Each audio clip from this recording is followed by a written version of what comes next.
خيالي. كل ما بده يسافر بعيد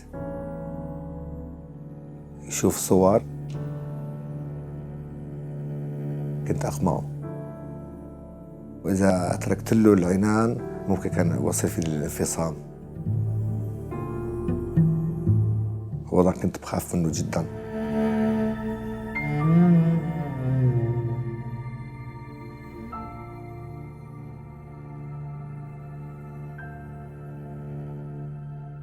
أنا إبراهيم برقتار، مواليد 1958، اعتقلت سنة 1987. ما كنت بعرف شو هي التهمة حقيقة، حتى قدمونا للمحكمة وتوجهونا تهمتين: تهمة انتساب إلى تنظيم سري يهدف إلى قلب كيان دولي بالعنف، والتهمة الثانية مناهضة أهداف الثورة.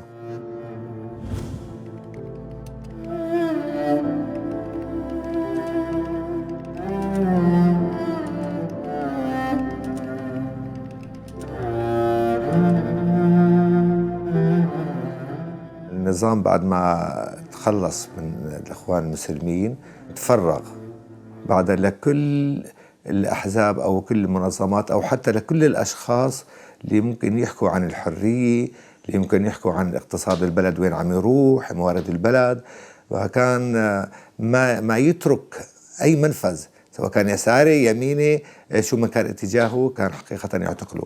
هلا أنا كنت حقيقة ما بنكر نشيط بالمعنى الحقوقي، أحكي عن المعتقلين، وخاصة إلي أنا أخين معتقلين قبلي. بيتنا نحن على سبيل المثال ناس مثلا أخ من الأخوة كان له أصدقاء متعاطف مع فكر الإخوان، وروا أنه ما بتعامل مع السلاح ولا بتعامل مع التطرف، لكن كأفكار دينية. يعني في ناس متدينين وناس علمانيين على النقيض تماما. وكان بالبيت يعني يصير نقاشات طويلة وكبيرة ومفصلة وعادي جدا. بعد ما تخلص النقاش نعود هيك للألفة بين بعضنا، أنه نحن كلياتنا بالمحصلة الأخيرة بنهدف لهدف واحد، هو حريتنا وكرامتنا. كنت نشيط شوي بين طلاب الجامعة بهذا الخصوص، بمعنى أنه حرياتنا كرامتنا يعني لازم نحكي هذا الموضوع، ما بصير ياخذوا أي فرد اعتقال وعلى كيفهم ودون أي زمن محدد، ممكن يتخ بالسجن وما حد يعرف وينه.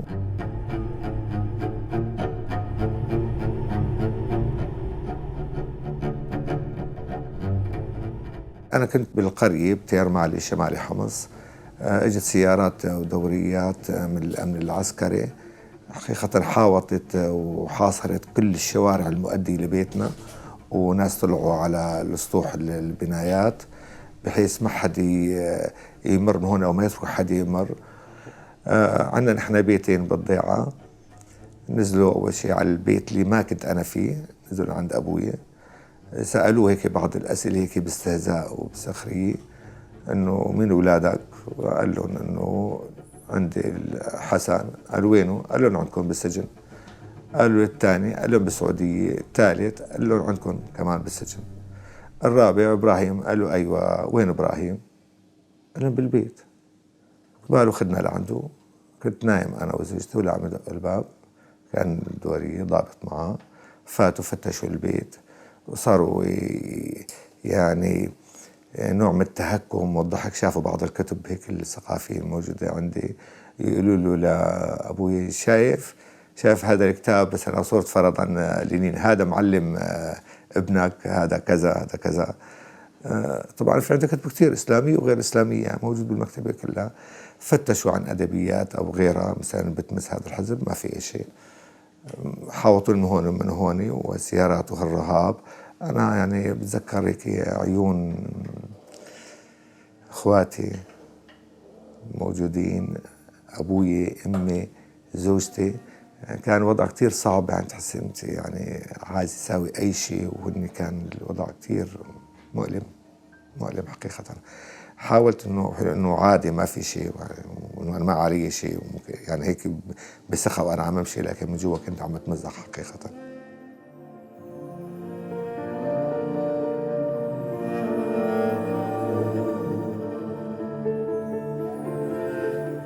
أخذوني من قريتي متير معلي باتجاه فرع الأمن العسكري بحمص.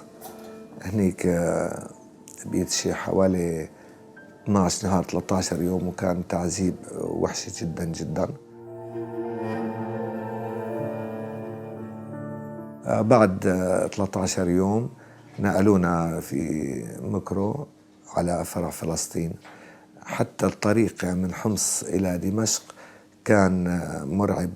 رابطين ايدينا وظهرنا وفي طميشات على عيوننا، وحقيقة محانين ظهرنا من حمص إلى دمشق.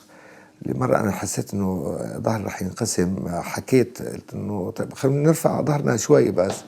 كان طبعا أكلت مقابل هيك كم ضربة بزيادة.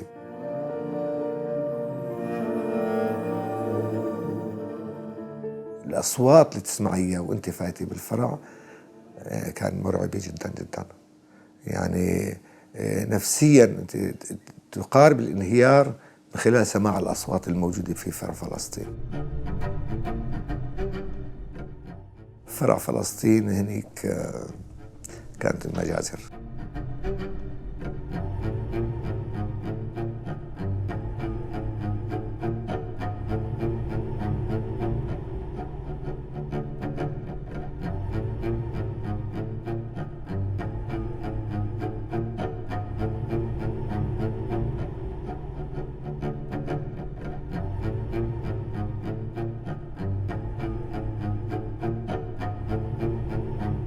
حملة الاعتقال طالت كتير، والناس ما كانت عرفانة شيء. كانت ملتهية بدورة البحر الأبيض المتوسط، كانت موجودة، والعالم مبسوطة على الرياضة وعلى فريق هذا فاز وفريق هون حقق انتصار، والناس كانت جوا عم تموت من التعذيب.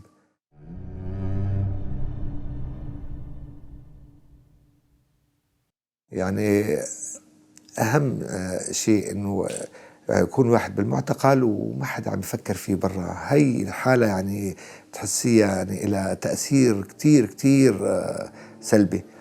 ما في تنظيم طالب فينا للأسف الشديد. صارت الأمهات حتى بقريتنا الصغيرة يقولوا شوفوا شو صار إبراهيم، خلص شو لا حد يقرأ شيء، لا حد كذا، أنتوا لكم كتبكم وبس، ماكو علاقة، خلاص كيف روح حاله، روح مستقبله للأسف. يعني كان هو رسالة بده يوصل لكل هاي القرية، مو لأنه أنا وين شو أنا ابن لادن يعني يجي يعتقلني بالسيارات ويحجز الشوارع ويرصدها، لا لا لا. كان هو بده يوصل رسالة لأهل القرية أنه انتبهوا تتركوا أولادكم يشتغلوا بالسياسة أو يحكوا بالسياسة. هاي رسالته، هي مارسة على الكل حقيقة.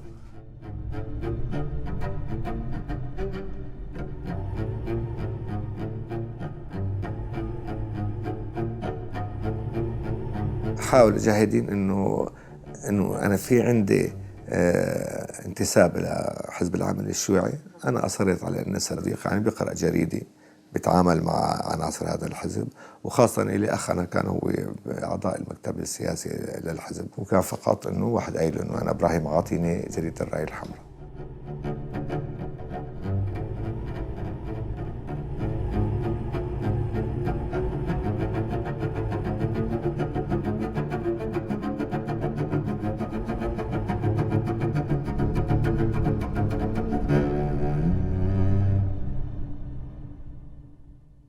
في البداية بيحاولوا يختاروا اسلوب هيك لين، انه انت شاب كويس، انت شاب مثقف الى اخره. يحاولوا يستميلوا المعتقل لينتزعوا بعض الاعترافات. غالبا بيفشلوا، بيلجأوا لعياط وضرب، كام رفسي، كام بوكس، كام هيك شغلات بسيطة هي ما بالحكى فيها. بعدين بصير أشد، الدولاب هي حالة عادية. بعدين بصير الكهرباء، يعني بحاولوا في الكهرباء في البداية. نحن كان حريص إلى حد ما أنه سجناء الرأي ما يكون تضحية فيهم. بالتالي أحيانا كانوا يجيبوا طبيب، ونحن عم نتعذب أنه إذا وصل إلى حد حافة الموت ممكن طبيب يأشر بإيده يوقفوا. هلا في تعليق شبيه بالشبح أيضا، كمان يعلقوا إيديه لفوق ومرفوعة إجريه، يحس إنه مفاصله أو إيديه تقطعت.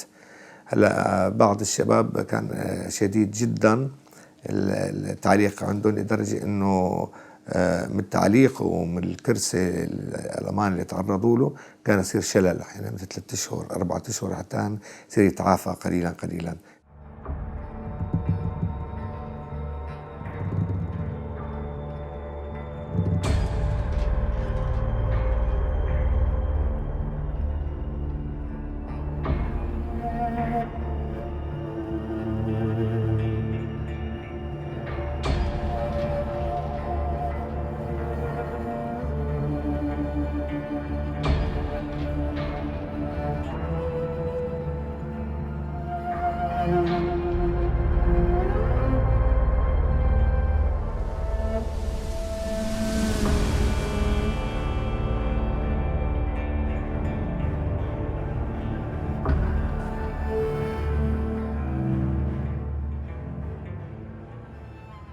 في عناصر بيجيبوها من المناطق النائية كتير وما عندهم أي وعي أو ثقافي، ويملوه مخهم انه هدول مجرمين، هدول متعاملين مع اسرائيل، هدول بمعنى ما عندهم اخلاق، هدول ما عندهم دين، هدول الى اخره.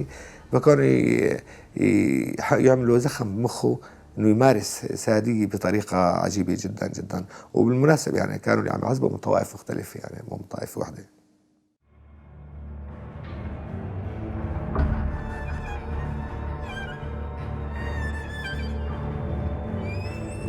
لا حقيقة التعذيب الجسدي بمرور الزمن شبه بيندمل، أما التعذيب النفسي مجرد واحد يتذكر السجن أو انحط بجوه مؤلم جدا. يعني أنا التعذيب النفسي ما بنكر إنه مش بتسمعي صياح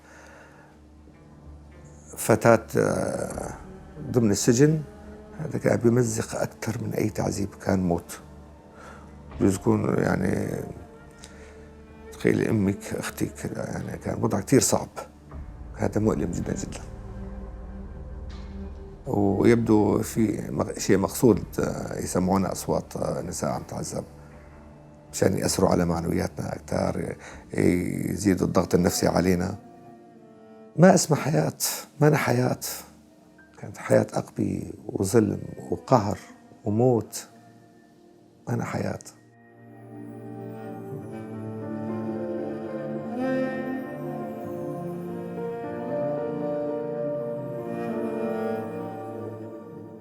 مرور الزمن بصير السجن مثل خدمة الجيش، إنه بتذكر شغلات هيك الظريفة والشوي يعني بتسم للواحد، إنه الشغلات المؤلمة تعودنا وتدربنا إنه نبعدها. أنا بالنسبة لي هيك بعدها عن ذهني، يعني بحاول أنساها نهائيا، بعدها عن ذهني.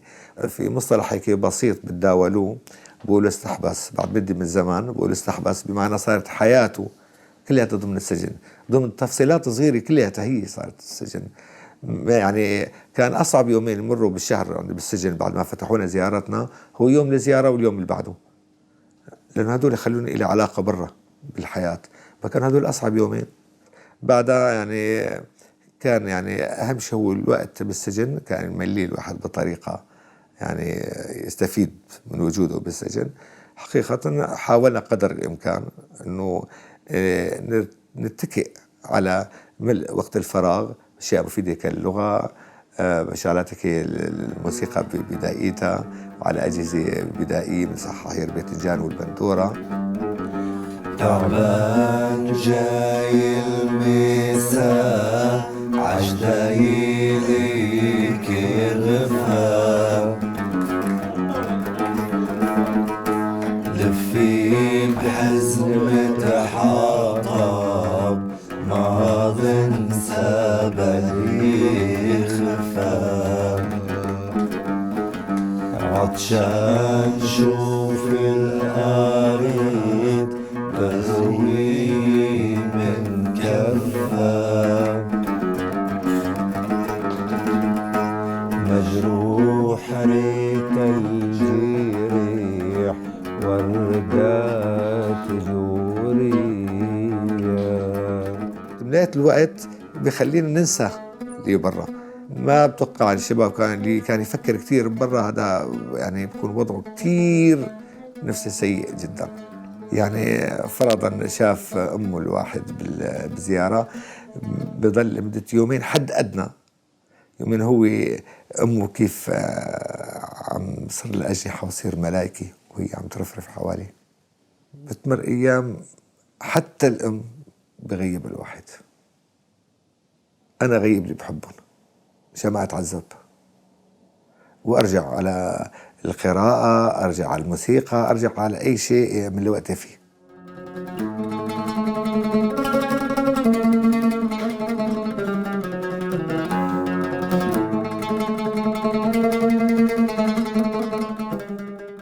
بالموسيقى كنت أفرغ معظم الشحنات اللي بداخلي. بالعود صار هيك جزء مني حقيقة، عمل لي توازن مذهل، ولو أنه عود ليس عود حقيقة، يعني عود صحاير باذنجان والبندورة يعني مستطيل، وأوتار جرابات، دافين بسكنات مختلفة، مسوينا أوتار.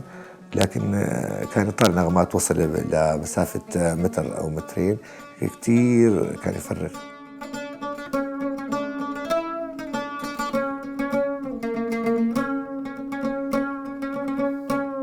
كل ما بذكر الموسيقى بالسجن ما تقريبا بيجي على ذهني صديقنا كريم حاج حسين الله يرحمه. كان مقضي حكمه من سنوات ويا فرح فلسطين، كنا سوا فرح فلسطين بعد ما قضينا حكمنا. اجت نوبة قوية جدا من القريب، وحقيقة صار يراجع دم وتوفى. هو كان قيد الإفراج،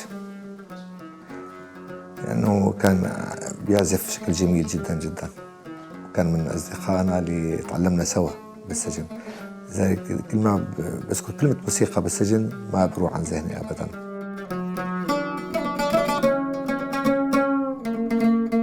كل واحد منا ممكن يكون كريم بأي لحظة استمر اعتقالنا في فلسطين، ممكن كل واحد يكون كريم. بعد انقضاء 3 سنوات تقريبا فتحوا زياراتنا. 3 سنوات كنا ابدا يعني ممكن يقدروا ضمن معارف معينه ان احنا صرنا بسيدنايا او ناس الى يعني هيك مداخل صغيره قدرت توصل المعلومه ان احنا بسيدنايا، بس الزيارات ما شفناهم لاهالينا الا بعد 3 سنوات. هلا باللقاء الاول كانت امي وزوجته واخوي صغير 3. صعب كتير اوصفه لانه مثل المنام، يعني كانت صورا هيك ما انا واضح المعالم، انا مثل صدمه بعد 3 سنوات. بس بتذكر انه مضيتها هيك بشكل مزح وضحك، بس اشعر انه انا وضعي كثير كويس وما تاكلوا همي ابدا، وقدروا باكوا حالكم انتم، انا كثير مبسوط هون ماشي الحال.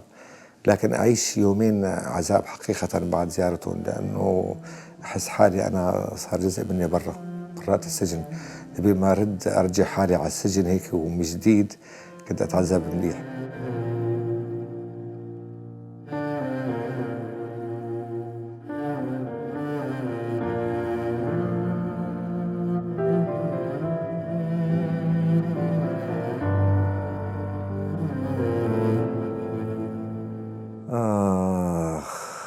يا إلهي الروح شو تحمل شو قد تحملت. كانت تطلع وتفوت وكله بالإجبار، الإجبارها تطلع الإجبارها ترجع، تنفلت مننا رد نمسك فيها وهيك.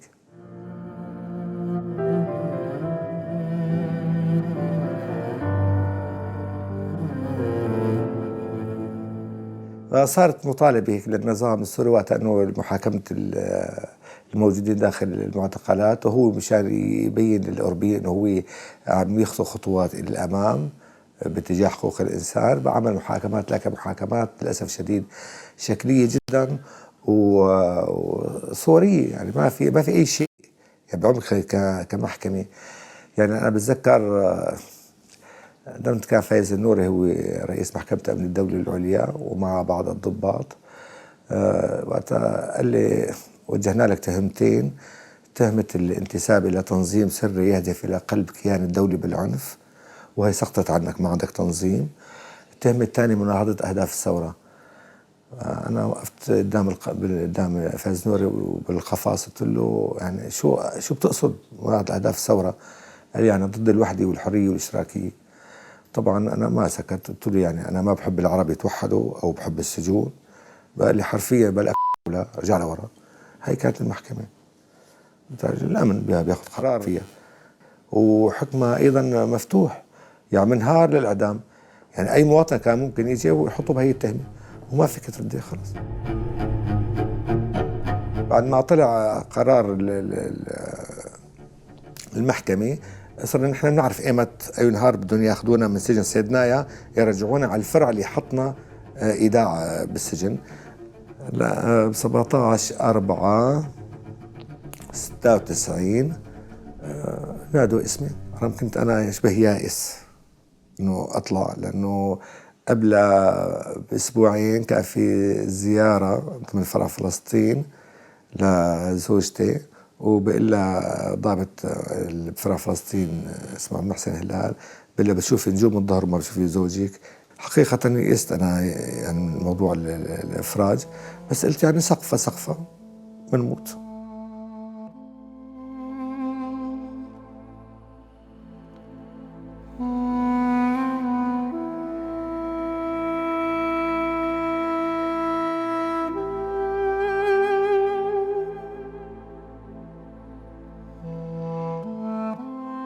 كنت أنا وشاب أيضا اسمه إبراهيم موجود معي، ضلينا نحن لحالنا بفرع فلسطين، بس كنت أنا بعرف إنه بده يقولوا اسمه إبراهيم، شاب إبراهيم وطفي. أما قالوا اسمه، هو قايل لي قبل أسبوع إنه يعني في إمكان رح يطلع هو قبل أسبوع، بس أنت إبراهيم يبدو صعب. قلت له ما مشكلة، أنت تطلع وما في أي مشكلة، بس بلغوا إنه أنا وضعي مليح وجيد. فقالوا اسمي واسمه، كان قريبه أو أخوه موجود برا، فأخذنا.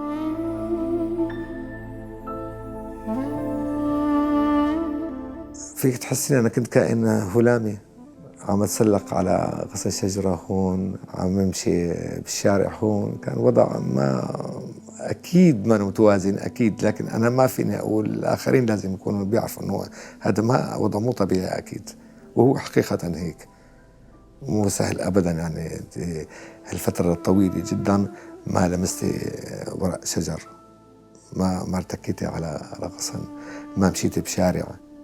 بلشت أحس بإنسانيتي، إنه أنا بلشت إنسان.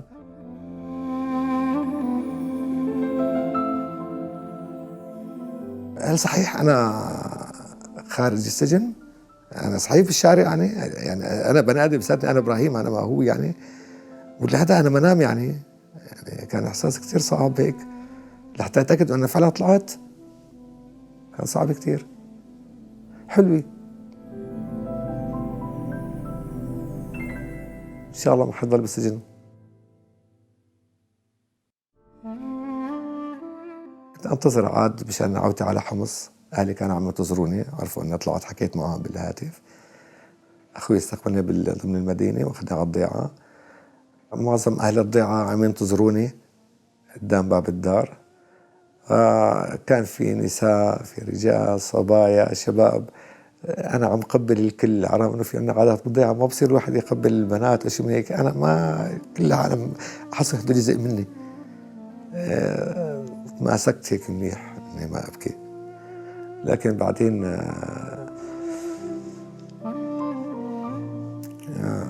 بنت أخوي الصغيرة صار صبية، بتركها صغيرة أنا صار صبية. سألوني، أنا سألتهم إنه مين هاي؟ يعني تبوسني زيادة. قالوا هي بنت أخوك. هون فرطت.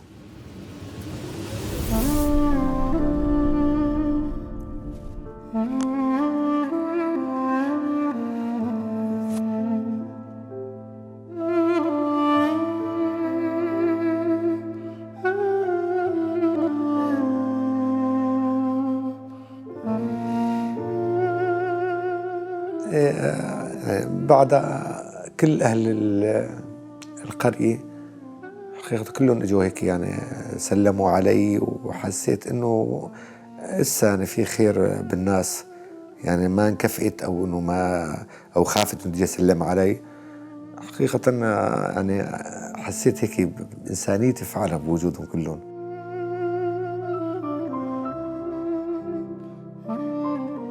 يسألوني يعني عن شو وضع أخوه كذا، إنه ما بعرف يعني وأحكام محكوم 15 سنة.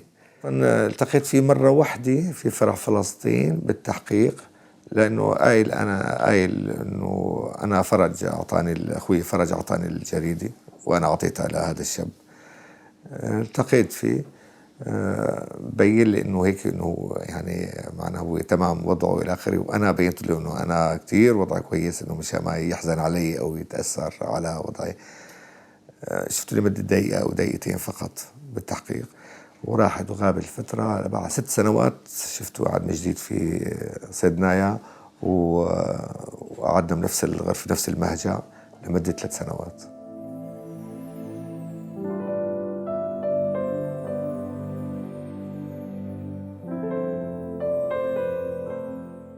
نحن ضد الانتقام، لكننا مع تحقيق العدل، يكون في عدالة انتقالية بهالبلد. ما ممكن يصير بلدنا سوريا، أو ممكن يرجع إذا ما صار في عدالة انتقالية. تتحقق هي العدالة الانتقالية، كل من ارتكب جريمة بحق أبرياء مهما كان اتجاهه أو طائفته أو قوميته لازم يتحاسب. حتكون هي أرضية صالحة لأنه نقدر نبني نحن سوريا الجديدة. هذا اللي بتمناه وهذا اللي بحلم فيه.